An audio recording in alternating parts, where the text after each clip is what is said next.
दर्शकों, आपका स्वागत है आवाज इंडिया टीवी में।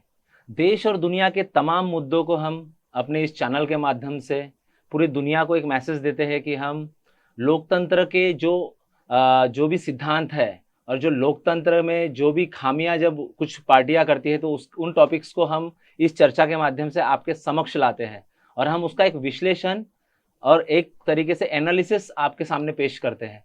आज हमारे साथ एक खास वक्ता है जो सीनियर अधिवक्ता है नागपुर हाई कोर्ट से, फिरदौस मिर्जा सर। सर, आपका स्वागत है।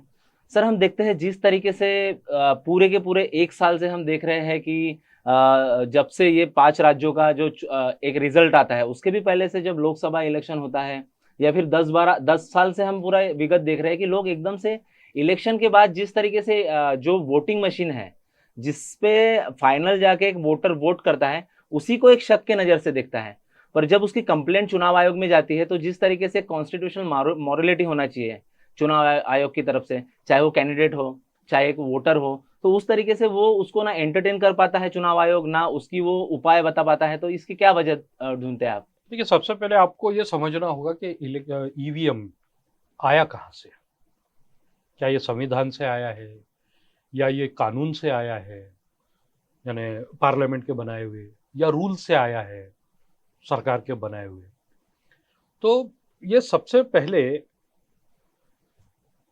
एक रिप्रेजेंटेशन ऑफ पीपल्स एक्ट करके हमारा कानून है, उसको अमेंड करके कहा गया कि आप ईवीएम से वोटिंग करवाई जा सकती है, करवानी चाहिए ऐसा कंपलसरी नहीं, करवाई जा सकती है। तो फिर ईवीएम यानी क्या, वो कानून में कहीं नहीं था। सेंट्रल गवर्नमेंट ने रूल्स अमेंड किए, रूल्स में ईवीएम कैसा होगा, उसके साथ में क्या होगा, वो उसके साथ जोड़ा। साथ में जो वीपैट है उसका भी उसमें साथ में जोड़ा कि प्रिंटर कैसे लगेंगे, और एक लाइन जोड़ दी उसमें कि अगर इलेक्शन कमीशन कारण देता है और कारणों के साथ में आदेश निकालता है तो ईवीएम का इस्तेमाल होगा। संविधान कहता है कि हर भारतीय को मतदान का अधिकार होगा, तो मतदान का अधिकार ये आपका संवैधानिक अधिकार हो गया। कानून कहता है कि बैलेट से इलेक्शन होगा लेकिन ईवीएम का इस्तेमाल किया जा सकता है, और अगर कुछ कारण देता है इलेक्शन कमीशन तो आप ईवीएम को यूज कर सकते हैं। यानी कानून की भाषा में अगर देखें तो यह सबसे कमजोर आदेश है, क्योंकि ना वो संविधान से आया है, ना पार्लियामेंट के किसी कानून से आया है, ना सरकार के बनाए हुए रूल से आया है, बल्कि इलेक्शन कमीशन ने इशू किया हुआ एक एडमिनिस्ट्रेटिव ऑर्डर है। अब हर इलेक्शन के बाद में हम देखते हैं कि एक बड़ा तबका, एक बड़ा सेक्शन सोसाइटी का, मतदार का, ये अपने वोट जहां उसने दिया है वहां नहीं गए ऐसी शिकायत करता है। कई बार डेटा सामने आया है, नगर पालिका के इलेक्शन से लोकसभा के इलेक्शन तक के आया है। तो जब लोगों ने उस पर शक किया तो वीवीपैट जोड़ा गया, लेकिन वीवीपैट पूरा गिना नहीं जाता है 100%, उसमें भी जगह छोड़ दी गई। तो ये इस तरह से जो लैकुनास छोड़े जा रहे हैं, मुझे ऐसा लगता है कि अगर एक भी वोटर को शक है कि उसका वोट चोरी जा रहा है तो अथॉरिटीज की ड्यूटी है कि उसके उस शक को दूर करे। यहां पे अथॉरिटी इलेक्शन कमीशन है, और जो मैंडेटरी नहीं है ईवीएम का इस्तेमाल तो बंद कर दीजिए। आज पूरी दुनिया में हम ही अकेले हैं, तो वो किया जा सकता है।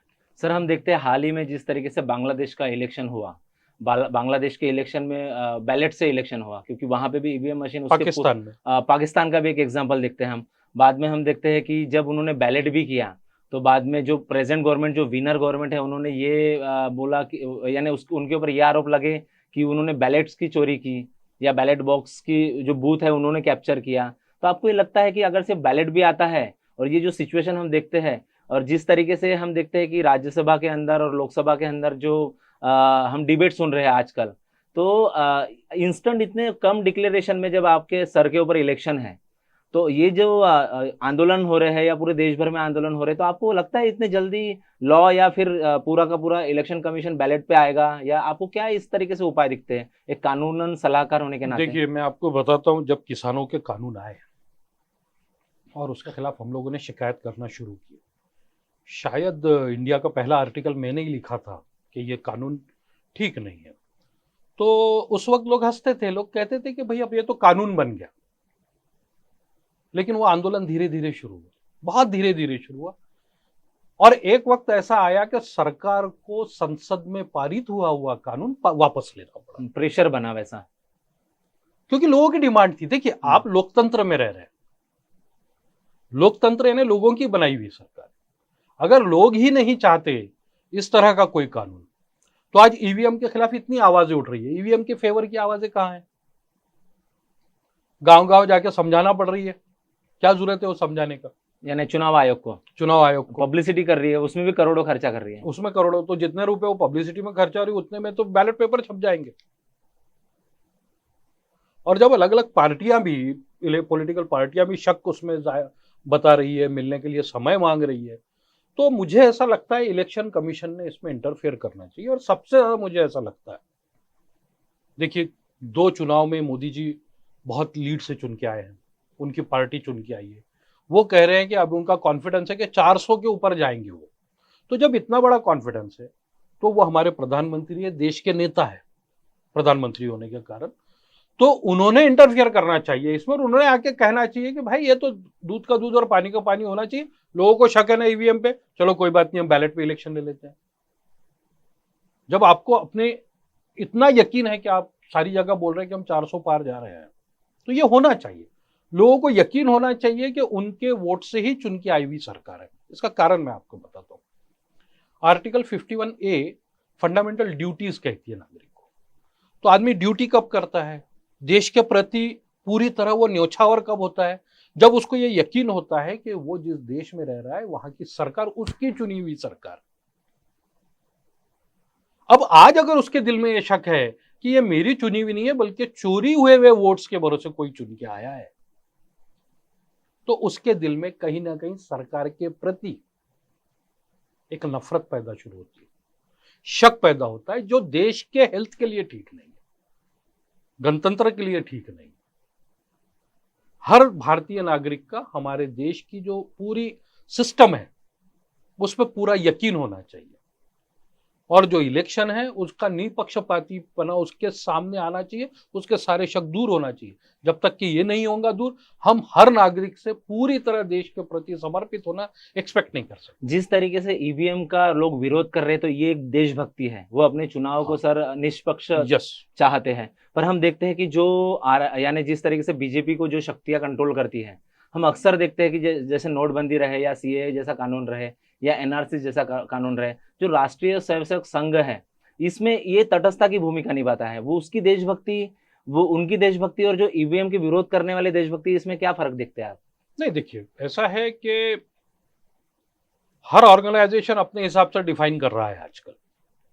देश का डेफिनेशन भी उनका कुछ और है, संविधान किस तरह से होना चाहिए था उनका अपना एक अलग प्लान था। 22 तारीख को जितने झंडे फहराए गए और 26 को जितने घरों पे झंडे फहराए गए, हमने फर्क देख लिया। मैंने गिना था, तिरंगा मुझे कम नजर आया था। ये अपनी जगह है। अगर ईवीएम में कुछ छेड़छाड़ हो रही है और उसके कोई लोग बेनिफिशियरीज है, तो वो क्यों आवाज उठाएंगे? जो लोग उसके बेनिफिशियरी है, ये पूरी दुनिया ने देख लिया, वो कोई नहीं उठाएगा। देखिए, मैं इस तरह का इल्जाम नहीं लगा सकता कि XYZ ये बेनिफिशियरी, मैं एक वकील हूं, जब तक कि सबूत ना है। मेरा ये कहना है कि अगर सब्सटेंशियल नंबर ऑफ वोटर्स के दिल में ये शक है कि मेरा वोट वहां नहीं जा रहा है जहां मैं देना चाहता हूं, इलेक्शंस ट्रांसपेरेंट नहीं है, और आज जो ऑनलाइन फ्रॉड्स हम देखते हैं, बीच में पेगासस आया था कि कोई कहीं और बैठ के मेरा फोन सुन रहा है, वो जाने दीजिए। अभी आप किसी प्रोडक्ट की बात कीजिए आपस में दोस्तों में, आपके फेसबुक पे, गूगल पर उसकी एडवर्टाइजमेंट आपको आना शुरू हो जाती है। आप किसी प्रोडक्ट को चुनिए, तो ये जो जिस तरह के सिस्टम है, अब हम तो पुराने जनरेशन के हो गए, हमको तो और ज्यादा शक होता है, हमको उतनी टेक्नोलॉजी समझ में नहीं आती। तो शक के लिए जगह है, और ये इतना बड़ा मंथन है किसी इलेक्शन में, नया आदमी चुनना, सरकारें चुनना जो देश को चलाए, जो लोगों की भावनाएं संसद तक के ले जाए। तो ऐसे टाइम ये सारे शकों को दूर करके फिर से वापस बैलेट पर आना, यही है कि यानी समाधान के लिए लोगों को। सर हम देखते हैं कि मैग्ना कार्टा का हिस्ट्री देखते हैं हम देखते हैं कि डिक्टेटरशिप के सामने जब डेमोक्रेसी खड़ी हुई, तब ये कारवा चलते गया, ये बढ़ते चले गया। हमने यानी व्यक्ति की गरिमा को, उसकी स्वतंत्रता को हमने प्राधान्य दिया। तो आज हम देखते हैं कि जिस तरीके से ये देश बदल रहा है, यानी कुछ इलेक्टेड गवर्नमेंट इसको डिस्ट्रॉय करने पे लगी है। हम आए दिन देखते हैं, बिहार की घटना देखते हैं। जैसा लॉ एक रेमेडी की बात करता है, जैसा जो लोकतंत्र का एक स्तंभ है मीडिया, हम देखते हैं वो भी निष्पक्ष नहीं है, पर उसको कंट्रोल करने के लिए हाउस के अंदर ही एक मीडिया कंट्रोलिंग एक्ट करके पेंडिंग पड़ा है। उसी के साथ साथ हम देखते हैं कि इलेक्टोरल रिफॉर्म का भी बिल पेंडिंग पड़ा है, जिसमें हम सेकंड कैपिटल की बात कर रहे हैं, सुप्रीम कोर्ट की जज बढ़ाने की बात कर रहे हैं, एमपी एमएलए की संख्या बढ़ाने की बात कर रहे हैं। ये जो अमेंडमेंट होना चाहिए देश में, आपको एक लगता है कि जो डेमोक्रेसी का जो राष्ट्र जिस तरीके से अभी जो 2 रेजिम हमने देखे लोकसभा की, ये गवर्नमेंट पूरी तरीके से उसमें यानी पास है या फेल है, आपको क्या लगता है? देखिए, ये जो सवाल है पास या फेल वाला, ये जनता ही देती है इसका जवाब। पर्सनल राय इसमें बहुत ज्यादा मायने नहीं रखती। लेकिन मैं आपसे एक कहना चाहूंगा कि एक सिंगल वर्ड डेमोक्रेसी का कोई मायने नहीं है हमारे संवैधानिक सेटअप में। डॉक्टर बाबा साहब आम्बेडकर ने जो वर्ड यूज किया है वो डेमोक्रेटिक रिपब्लिक है। डेमोक्रेसी में तो मेजॉरिटी का राज है, लेकिन रिपब्लिक में मेजॉरिटी का राज नहीं है। यानी रिपब्लिकन थ्योरी जो रखते हैं बाबा साहब, जो रिपब्लिकन थ्योरी बाबा साहब रखते हैं, वो वर्ड क्यों आया इसको जब तलाश किया, यानी कॉन्स्टिट्यूशन डिबेट में जो थ्योरी उन्होंने रखा है। यस, तो वो थ्योरी ऐसी है कि आप डेमोक्रेसी में जो मेजॉरिटी जहां वोट्स जाएंगे वो डिसीजन होगा, तो वो फिर माइनॉरिटी के राइट्स भी खत्म कर सकते हैं। लेकिन रिपब्लिक में वैसा नहीं है। रिपब्लिक में कोई राइट्स आप खत्म नहीं कर सकते, मेजोरिटेरियन गवर्नमेंट नहीं हो सकती। तो हमको जो चाहिए वो डॉक्टर बाबा साहब आम्बेडकर की जो अभिप्रेत है, उनको डेमोक्रेटिक रिपब्लिक, जहां पे हर भारतीय का इक्वल स्टेटस होगा, हर भारतीय का इक्वल राइट होंगे। अगर आपको ऐसा लगता है कि पिछले 10 साल में हर भारतीय का, चाहे वो किसी भी धर्म का हो, किसी भी जाति का हो, उसको इक्वल स्टेटस से हर चीज मिली है, उसका वो स्टेटस मेंटेन हुआ है, वो इक्वल बिफोर लॉ है, चुन के उसके घर को बुलडोजर से नहीं गिराया गया है, तो फिर हाँ, ये सरकार पास हुई। लेकिन अगर एजुकेशन के फंड्स रिलीज करने में, अगर कोई रिलीजियस प्लेस के आसपास की जगह डेवलप करने में, या तो सरकारी मशीनरी रिलीजियस प्रोसेशंस में, रिलीजियस प्रोग्रामों में शामिल आपको नजर आती है, या तो संवैधानिक पदों पे बैठे हुए व्यक्ति माइनॉरिटीज को या किसी दूसरे समाज को धमकाते हुए आपको नजर आती है, तो यह सरकार फेल हुई है। अच्छा, नहीं सर, मैं उसी तरीके से उसी तर्ज पे आपसे एक बात जानना चाहता हूँ। आप एक संविधान के जानकार भी है, कॉन्स्टिट्यूशनल एक्सपर्ट भी है। जिस तरीके से हमने इमरजेंसी का भी दौर देखा, यानी जो वोटर्स थे और जो गवर्नमेंट होती थी उससे वोटर से वो डरते थे, उनकी अपनी गलतियों से डरते थे, कहीं उनसे गलतियां ना हो पाए। पर हम जो 15 सालों से ये जो देख रहे हैं हम कि 50-50 हजार मार्जिन से वोट जीत रहा है, चाहे वो नोटबंदी हो, गंगा के किनारे रखी हुई सड़ी गली लाशें हो, या फिर जब कोरोना में हमारे पीएम बोलते हैं कि जो जहां है वहीं रुक जाइए, स्टेट वालों ने भी अच्छा रिस्पॉन्सिबिलिटी निभाए। तो आपको ये लगता है कि वोटर्स का जो स्पिरिट था किसी भी पार्टी को चैलेंज करने का, वो स्पिरिट ईवीएम की वजह से चुराया गया उसको, ऐसा आपको लगता है? आप जो कह रहे हैं उसमें शक की बू है। मैं पहले से बोल रहा हूं कि लोगों को शक है। वो इसीलिए शक है कि इतने सारे फेलियर्स के बावजूद जीत के कैसे आ फिर रहे से हैं? कैसे जीत के आ रहे हैं। और जो प्रेजेंट गवर्नमेंट है वो डर क्यों रही है ईवीएम हटाने से? और जो इश्यूज है, जो होना चाहिए हमारी जिंदगी के इशू, जो हमेशा से इंसान के सामने इशू रहा है, रोटी कपड़ा मकान, महंगाई, अन्न। आज 25 करोड़ लोग अगर गरीबी से बाहर आने का हमारा दावा है, तो 80 करोड़ लोगों को हमको अनाज क्यों देना पड़ रहा है? अगर हम ये दावा करते हैं कि सबके साथ इंसाफ हो रहा है, तो 46% प्रॉपर्टी देश की 1% लोगों के हाथों में कैसी जा रही है? तो इन सब चीजों से लोगों के अंदर जो एक डिससेटिस्फैक्शन हम जिसको बोलते हैं, उसकी आग उबल रही है। यानी जहां चीटिंग कुछ हो रही है तो उसकी तो आग उनको लग रही है। कहाँ एक्सप्रेस होती थी? हमेशा वो इलेक्शंस में एक्सप्रेस होती। और उसके रिजल्ट भी हमने देखे। उसके रिजल्ट कांग्रेस को हमने 0 पे आते हुए हमने देखा। 400 के ऊपर जाते हुए देखा कांग्रेस हाँ, को, और 0 पे आते हुए देखा। जनता पार्टी को हमने पूरे भारत में चुन के आते देखा, 2.5 साल में उसको वापस जाते हुए देखा। हमने इंडिया राइजिंग भी देखा, डीएमके का भी इंडिया देखा। शाइनिंग देखा। हाँ जी, हाँ। हमने ऐसे बहुत सारे देखे, लेकिन उस टाइम बैलेट से वोटिंग होता था। वहां वो अपना गुस्सा निकालते थे, तो वो समझ में आता था बैलेट का। आज कैसा हो रहा है ये समझने के लिए बैलेट पे वापस आने की जरूरत है। सर अंत में मेरा एक सवाल रहेगा आपसे कि जिस तरीके से हम इंटरनेशनली यानी अंतर्राष्ट्रीय और राष्ट्रीय तरीके से हम इंडेक्स में पिछड़ते जा रहे हैं डेमोक्रेसी के, चाहे इंटरनेशनल लॉ बोलिए, तो आपको ऐसा लगता है कि जब भारत की सरकार अगर से पूरी अभी इसी कुछ दिनों पहले आंकड़े पेश करती है कि 97 करोड़ हमारे पास वोटर्स हैं। तो अगर से 96 करोड़ वोटर्स ये चाहते हैं कि बैलेट की मांग हो, तो ये एक तरीके से ना चुनाव आयोग बड़ी बड़ी पार्टियों को टाइम दे पा रहा है। उसी के साथ साथ मैं और एक प्रश्न जोड़ता हूँ उसी में, तो आपको क्या लगता है अगर से हम इंटरनेशनली इसका रेमेडी खोजने की कोशिश करें, एक संविधानिक, क्योंकि ये तो पूरा ट्रीटी जो साइन हुआ है हमारा कि जहां जहां ह्यूमन राइट्स का बैलेंस होता है, हम इंटरनेशनली भी अपना एक जो रूल एंड रेगुलेशन है उस तरह से हम दरवाजा खटखटा कर सकते हैं। तो आपको क्या लगता है कि पूरा दुनिया भी ये स्कैम को देख रहा है, तो आप किस तरीके से एक नजरिए को इसको उपाय किस तरीके से देखते हैं आप? देखिए, मुझे मेरा ये मानना है कि भारत का संविधान ये एक बहुत मजबूत संविधान है और हमने सार्वभौम अपने आप को कहा है। तो आज वक्त नहीं है कि किसी इंटरनेशनल एजेंसी को इसमें इन्वॉल्व किया जाए। दुनिया देख रही है, दुनिया आपको बहुत अच्छे से देख रही है, लेकिन दुनिया के एक दूसरे को जज करने के तरीके अलग होते हैं। जैसा अभी इसराइल के जुल्म हमने देखे हैं, लेकिन वो इंटरनेशनल कोर्ट को नजर नहीं आए पूरी तरह, कुछ नजर आए। उन्होंने कुछ फेक किया। हाँ, तो वो रिस्क तो मैं नहीं कहूंगा, लेकिन इलाज यही है कि आज जो डॉक्टर बाबा साहब आम्बेडकर का दिया हुआ संविधान है, उसमें जो संवैधानिक तरीका है, हम उस संवैधानिक तरीके से बिल्कुल सरकार से डिमांड करें। इलेक्शन कमीशन, सरकार तक जाने की भी जरूरत नहीं, अभी तो इलेक्शन कमीशन ही बीच में, कि इलेक्शन कमीशन ने ऑर्डर इशू करके पिछला ऑर्डर विड्रॉ करना चाहिए, बैलेट पे आना चाहिए।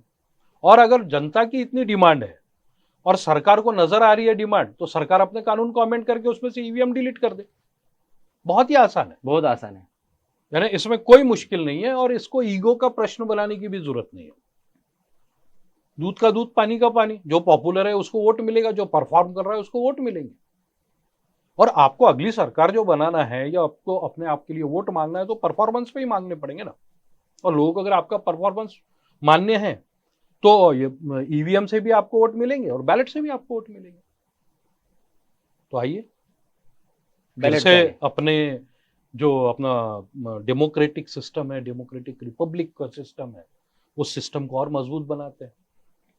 भारत ये पहला देश रहा है जिसने यूनिवर्सल फ्रेंचाइज दिया, सबको मतदान का अधिकार दिया, औरतों को भी मतदान का अधिकार दिया। तो ये जो चीजें हमारे क्रेडिट में, उसको डिस्क्रेडिट क्यों करें? हमारी डेमोक्रेसी सबसे बड़ी डेमोक्रेसी है और वो एक ईमानदार डेमोक्रेसी है, हम साबित करें। दुनिया के जब हम इतिहास की एक तरीके से अपनी नजर जब उसमें डालते हैं, तो भारत की डेमोक्रेसी, ये पूरी दुनिया ने इसका लोहा मानी है। जब हमारे पुरेधा कॉन्स्टिट्यूशन डिबेट में पूरी दुनिया को कन्विंस कर रहे थे कि हम शक्तिशाली राष्ट्र है, हम एक महाशक्ति बन के उभरेंगे, और वो हमने साबित भी किया आज़ादी के इतने सालों के बाद। जब आज़ादी के गीत गाए जा रहे थे, जब तिरंगा हाथ में लहराया जा रहा था, तो वो देशभक्ति के पैमाने, और आज जो मीडिया और जो भी इसको डिस्ट्रॉय करने में तुली हुई जो शक्तियां एक देशभक्ति को जो खड़ी करने की कोशिश कर रही है, आप नागरिक, सुजान नागरिक, भारत के गणराज्य को रचने वाले नागरिक, आपके ऊपर भी जवाबदारी बनती है कि आप इस लोकतंत्र के मूल्यों को बचाने के लिए किस तरीके से आगे आते हैं। आवाज इंडिया हमेशा आपके साथ रहेगा। आप देख रहे हैं आवाज इंडिया टीवी।